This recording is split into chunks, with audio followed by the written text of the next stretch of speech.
গেল বছরের আগস্টের পর থেকে জাতীয় দলের হয়ে আর দেখা যায় না সাকিব আল হাসানকে। তবে সাম্প্রতিক সময়ে দলের বাজে পারফরমেন্সের কারণে আবারও টাইগার অলরাউন্ডারকে দলে ফেরানোর কথা উঠেছে। বাংলাদেশ দলের সাবেক অধিনায়ক খালেদ মাসুদ পাইলটও সাকিবকে দলে ফেরানোর পক্ষে।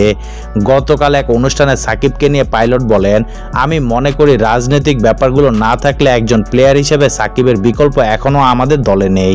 সাকিবের 4 ওভার প্রতিপক্ষের জন্য চাপ, সাথে উপরে ব্যাট করতে পারতেন, মাল্টি স্কিল প্লেয়ার। সাকিব এখনও আমাদের দলে অপরিহার্য একজন প্লেয়ার, সেটা সে প্রমাণ করেছে গ্লোবাল সুপার লিগে। যদি রাজনৈতিক ব্যাপারগুলো সমাধান করা যায়, আমি মনে করি বোর্ডের উচিত তাকে যত দ্রুত নিয়ে আসা যায়। একটা লিডারশিপ দরকার, টিমে লিডারশিপ দরকার। একজন সিনিয়র থাকলে সবাই তাকে ফলো করে।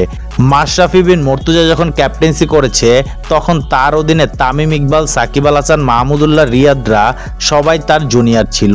সাকিব দলে আসলে দলের চেহারা বদলে যাবে।